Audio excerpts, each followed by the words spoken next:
அன்புமிக்க போக்குவரத்து கழக ஓய்வு பெற்ற நண்பர்களே, அனைவருக்கும் வணக்கம். ரேவா அமைப்பினுடைய மாநில மைய நிர்வாகிகளின் ஆலோசனையின் பேரிலும் வழிகாட்டுதலின் பேரிலும் இந்த சிறிய காணொளியை பதிவிடுகிறேன். அருமை நண்பர்களே, தோழர்களே, நம்முடைய டிஏ உயர்வு வழக்கு பல்வேறு நிலைகளை கடந்து 2026 ஜனவரி மாதம் முதல் பணியில் உள்ள தொழிலாளிகளுக்கு இணையான பஞ்சப்படி உயர்வை தொடர்ந்து பெற்று வருகிறோம். இதை தொடர்ந்து ஒவ்வொரு 6 மாதங்களுக்கு ஒரு முறை பணியில் உள்ள தொழிலாளிகளுக்கெல்லாம் எப்போது டிஏ உயர்கிறதோ அதே அடிப்படையில் நமக்கும் வழங்க வேண்டும் என்று நீதிமன்றத்திலே சொல்லப்பட்டிருக்கிறது, உத்தரவில் சொல்லப்பட்டிருக்கிறது. அரசும் நிர்வாகமும் என்ன செய்கிறது என்பதை பொறுத்து நாம் அடுத்த கட்ட நடவடிக்கைக்கு செல்ல உள்ளோம். டிஏ உயர்வு பெற்றிருந்தாலும் கூட கடந்த 10 ஆண்டு காலமாக வழங்க வேண்டிய டிஏ உயர்வுக்குண்டான அரியர்ஸ் தொகை, நிலுவைத் தொகையை பெறுகின்ற வரை நம்முடைய அவமதிப்பு வழக்கை சென்னையிலும் மதுரையிலும் முடிவுக்கு கொண்டு வருவதில்லை என்ற முடிவோடு அரியர்ஸை பெறுவதற்குண்டான அத்தனை நடவடிக்கைகளையும் தேவையான ஆவணங்களையும் ஆதாரங்களையும் திரட்டி நம்முடைய மூத்த வழக்கறிஞர்களை அமர்த்தி தொடர்ந்து நடத்தி கொண்டிருக்கிறோம். இந்த நிலையில் கடந்த 24/2/2026 அன்று மதுரை உயர்நீதிமன்றத்திலே அவமதிப்பு வழக்கு 1471 இணைந்து நம்முடைய 492 வழக்கு இணைந்த அந்த விசாரணையிலே அரசு தரப்பிலே ஒரு அபிடவிட் பிரமாண பத்திரம் தாக்கல் செய்தார்கள். அதிலே சொல்லப்பட்டிருந்த விஷயங்கள் சம்பந்தமாக நாம் கடுமையான ஆட்சேபனை தெரிவித்தோம். நீதியரசரும் அந்த கருத்தை எதிரொலித்ததன் காரணமாக அரசு அந்த பிரமாண பத்திரத்தை திரும்ப பெற்றுக்கொண்டது. வழக்கு 16/3/2026க்கு ஒத்திவைக்கப்பட்டிருக்கிறது. இது மதுரை உயர்நீதிமன்றத்திலே.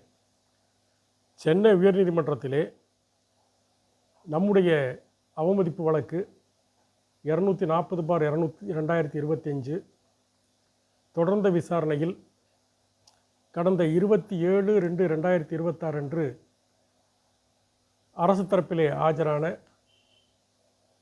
கூடுதல் அரசு தலைமை வழக்கறிஞர் ஜே. ரவீந்திரன் அவர்கள் மதுரை உயர்நீதிமன்றத்திலே கோவை அலுவலர் சங்கத்தினுடைய வழக்கினுடைய அவமதிப்பு வழக்கின் தாக்கல் செய்த அந்த பிரமாண பத்திரத்தை தாக்கல் செய்யாமல் அதிலே சொல்லப்பட்டிருந்த வாதங்களை முன்வைத்தார். நம்முடைய தரப்பிலே நம்முடைய வழக்கறிஞர் மூத்த வழக்கறிஞர் ரவீந்திரன் அவர்கள் அந்த வாதங்களை உடைத்து எறிகின்ற மாதிரி நமது தரப்பிலே இருந்து தெளிவான ஆதாரங்களையும் ஆவணங்களையும் முன்வைத்திருக்கிறோம். குறிப்பாக நம்முடைய டிஏ உயர்வு அவமதிப்பு வழக்கு அதனுடைய மூல வழக்கு 17/50/2020 சென்னை உயர்நீதிமன்றத்திலே, அந்த வழக்கினுடைய 2/8/2023 நீதியரசர் சத்யநாராயண பிரசாத் அவருடைய தீர்ப்பு. நம்முடைய 17/50 வழக்கினுடைய நம்முடைய பிரேயரிலும் 2/8/2023 சத்யநாராயண பிரசாத் அமர்விலே அவர் அமைத்த உத்தரவிலும் டிஏ அரியர்ஸ் வழங்கப்பட வேண்டும் என்று தெளிவாக குறிப்பிடப்பட்டிருக்கிறது. இதற்கான ஆவணங்களை நாம் நீதிமன்றத்திலே சமர்ப்பித்தது மட்டுமல்லாமல் நம்முடைய வலைதளங்களிலே வாட்ஸ்அப்பிலும் வீடியோ பதிவிலும் நாம் அதை தெரிவித்திருக்கிறோம். 27/2/2026 அன்று விசாரணையில் நமது வழக்கறிஞர் இந்த ஆதாரங்களை முன்வைத்து வாதாடிய போது அரசு தரப்பினுடைய ஆஜரான ஏஏஜி ரவீந்திரன் அவர்கள் இதே போன்ற வழக்கு மதுரை உயர்நீதிமன்றத்திலே நிலுவையிலே இருக்கிறது என்று சொன்னார். அப்போது நம்மை பொறுத்தவரை நமது தரப்பிலே இருந்து அந்த வழக்கு வேறு, இந்த வழக்கு வேறு, 2 வழக்கினுடைய பிரேயரல் என்பதும் உத்தரவு என்பதும் வேறு வேறானது. ஆகவே அந்த உத்தரவினுடைய தீர்ப்போ அந்த உத்தரவினுடைய முடிவு என்பது இந்த வழக்குக்கு பாதகம் ஏற்படுத்திவிடக்கூடாது என்று நம்முடைய வாதம். இந்த வாதத்தை நீதியரசர் அவர்கள் ஹேமந்த் சந்தன் கவுடா அவர்கள் ஏற்றுக்கொண்டு 2 வழக்கினுடைய முடிவுகளும் முரண்பட்டதாக அல்லது மாறுபட்ட தீர்ப்புகளாக அமைந்துவிடக்கூடாது என்ற அடிப்படையில் 2ஐயும் ஒன்றாக இணைத்து நடத்துவதாக தலைமை நீதியரசருக்கு பரிந்துரை செய்திருக்கிறார். அது மதுரையிலே நடத்துவதா அல்லது சென்னையிலே நடத்துவதா என்பதை தலைமை நீதியரசர் அவர்கள்தான் முடிவு செய்ய வேண்டும். வழக்கு விசாரணை எங்கு நடந்தாலும், சென்னையிலே நடந்தாலும் மதுரையில் நடந்தாலும் அதை திறம்பட எதிர்கொள்வதற்கு நாம் தயாராக இருக்கிறோம். ஏனென்று சொல்லி கேட்டால், நம்முடைய மடியிலே கனம் இல்லை, ஆகவே வழியிலே பயமில்லை. நம்முடைய பிரேயர், நம்முடைய உத்தரவு தெளிவாக இருக்கிறது. பல்வேறு நீதிமன்ற தீர்ப்புகள் நமக்கு சாதகமாக இருக்கிறது. ஆகவே நாம் அச்சப்பட தேவையில்லை. இந்த நிலையிலே 27/2/2026 அன்று சென்னை உயர்நீதிமன்ற நீதியரசருடைய அந்த அறிவுறுத்தலின்படி வழக்குகளை இணைப்பதற்கு சம்பந்தமாக தலைமை நீதிபதிக்கு அனுப்பியது உடனடியாக ரேவா மீது பழி சொல்ல ஆரம்பித்து விட்டார்கள். ஏதோ அரசாங்கம் நாளையே டிஏ அரியர்ஸ் கொடுப்பதற்கு தயாராக இருந்தது போலவும், ரேவா அமைப்பினுடைய வழக்கிலே நாம் வாதிட்டு அதை தடுத்து நிறுத்தி விட்டதையும் போன்ற ஒரு பிம்பத்தை, ஒரு மாயையான பொய்யான ஒரு வதந்தியை இன்றைக்கு பரவலாக கிளப்பிவிட்டு கொண்டிருக்கின்றார்கள். அதனுடைய உயர்மட்ட தலைவர்கள், அதனுடைய மாநில அளவிலான தலைவர்களோ சட்ட ஆலோசகர்களோ இது சம்பந்தமாக எதுவும் சொல்லாத நிலையில் அந்த அமைப்பில் இருக்கக்கூடிய பல்வேறு அல்லக்கைகள் என்றுதான் சொல்ல வேண்டும், விஷயம் புரியாமல், விஷயம் தெரிந்து கொள்ளாமல், அரைகுறையாக புரிந்து கொண்டு பதிவிடக்கூடிய பல நபர்கள் இப்போது தங்களது குரலில் மட்டுமல்லாமல் இரவல் குரலிலே இப்போது பதிவு செய்ய ஆரம்பித்திருக்கிறார்கள். ஒரு சகோதரி பேசுவதைப் போல ஏஐயிலே, அதாவது ஏஐ என்று சொல்லக்கூடிய தொழில்நுட்பத்தின் காரணமாக என்னுடைய குரலை ஒரு பெண் குரலாக மாற்ற முடியும் என்ற அதையும் கூட பயன்படுத்தி கொண்டிருக்கின்றார்கள். இதையெல்லாம் செய்வது எதற்காக என்பது அவர்கள்தான் சொல்ல வேண்டும். ஏனென்று சொல்லி கேட்டால், இந்த வழக்கினுடைய தீர்ப்பு என்பது, வழக்கினுடைய வெற்றி என்பது ரேவாவுக்கும் பொருந்தும், ரேவாவுக்கும் பங்கிருக்கிறது என்ற அந்த உண்மை வெளிப்பட்டுவிடக்கூடாது என்பதற்காக திட்டமிட்ட முறையிலே பிரச்சாரத்தை மேற்கொண்டிருக்கின்றார்கள். நிச்சயமாக நம்முடைய வழக்கு தெளிவாக இருக்கிறது, நம்முடைய தீர்ப்பு தெளிவாக இருக்கிறது, அதை எதிர்கொள்வோம் என்பதை கூறிக்கொள்வதோடு, அவர்களுக்கு கோவை அலுவலர் சங்கத்திற்கு ஏன் இந்த பயம் என்பது நமக்கு புரியவில்லை. ஒரு வழக்கு எங்கு நடந்தாலும் அந்த வழக்கினுடைய ஆவணங்கள் மாறப்போவதில்லை, வழக்கினுடைய ஆதாரங்கள் மாறப்போவதில்லை, வழக்கினுடைய ஆஜராகக்கூடிய வழக்கறிஞர்கள் மாறப்போவதில்லை. அவர்கள்தான் வாதாட போகிற அதே ஆதாரங்கள் தான்.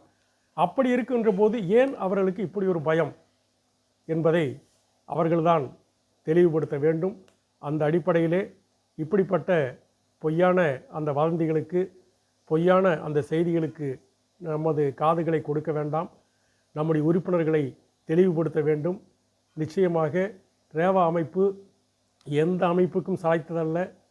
இன்றைக்கு தாங்கள் தான் பெற்றுக் கொடுத்தோம் என்று சொல்லக்கூடிய அந்த கோவை பேரவையினுடைய மதுரை உயர்நீதிமன்ற வழக்கினுடைய தீர்ப்பினுடைய முக்கிய அம்சம் டிஏ உயர்வு வழங்குவதற்குண்டான ஓய்வூதிய விதிகள், பென்ஷன் ட்ரஸ்ட் ரூல் 20A, அந்த விதியை, உருவாக்கப்பட்ட ஒரு விதியை ஒரு அரசாணை மீற முடியாது என்ற அடிப்படையில் தான் அரசாணை 142 மாற்றியமைக்கப்பட்டது. அந்த 20A என்ற அந்த பிரிவை, அந்த சரத்தை, ஓய்வூதிய விதிகளை பாதுகாத்தது ரேவா அமைப்பினுடைய வழக்கு என்பதை யாரும் மறுக்கவும் முடியாது, மறைக்கவும் முடியாது. தேவைப்பட்டால் அதற்குண்டான ஆவணங்களை கொடுக்கிறோம். நம்முடைய ஆவணங்களைத்தான் மதுரை உயர்நீதிமன்ற வழக்கிலே அவர்கள் தாக்கல் செய்திருக்கின்றார்கள்.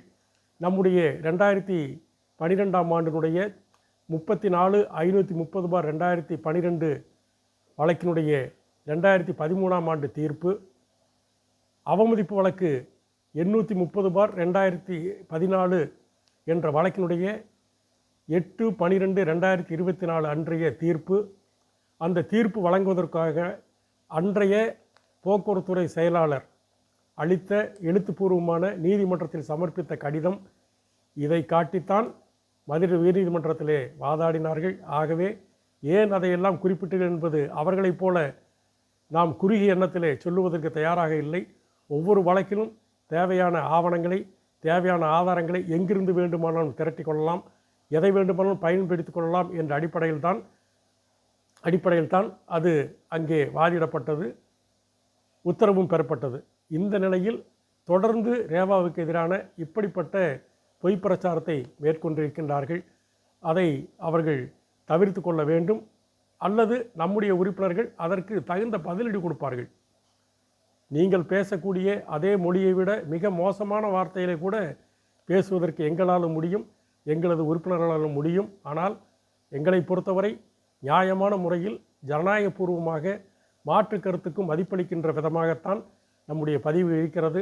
தரைக்குறவாக யாரையும் விமர்சனம் செய்வதில்லை என்ற அடிப்படையில் புரிந்து கொள்வதோடு, நம்முடைய இதர வழக்குகள், பிஆர்பிஎஃப் வழக்கு, அவமதிப்பு வழக்கு தீர்ப்பு பெற்று தீர்ப்பை அமுல்படுத்தாமல் அவமதிப்பு வழக்கு தொடுத்து அவமதிப்பு வழக்கிலும் வெற்றி பெற்று கிட்டத்தட்ட ஒரு 10 மாத காலமாக அது நிலுவையில் இருக்கிறது.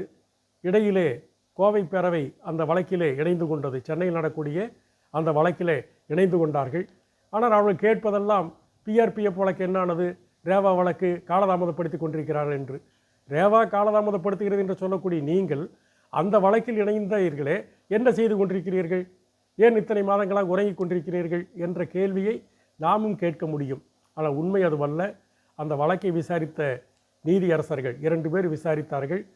நம்முடைய துரதிருஷ்டவசமோ என்னமோ தெரியவில்லை, அந்த 2 நீதியரசர்களும் அடுத்தடுத்து பதவி உயர்விலே வேறு நீதிமன்றங்களுக்கு மாற்றலாகி சென்று விட்டதன் காரணமாக அது தாமதமாகி கொண்டிருக்கிறது. இப்போது இந்த மார்ச் மாதம் முதல் வாரத்திலே புதிய நீதியரசரை அதை அமர்த்துவதாக இருக்க சொல்லப்படுகிறது. அப்படி அமர்ந்தால் அந்த வழக்கு விரைவில் முடிவுக்கு வரும் என்ற செய்தியையும் இந்த நேரத்திலே உங்கள் மத்தியிலே பகிர்ந்து கொள்கிறேன்.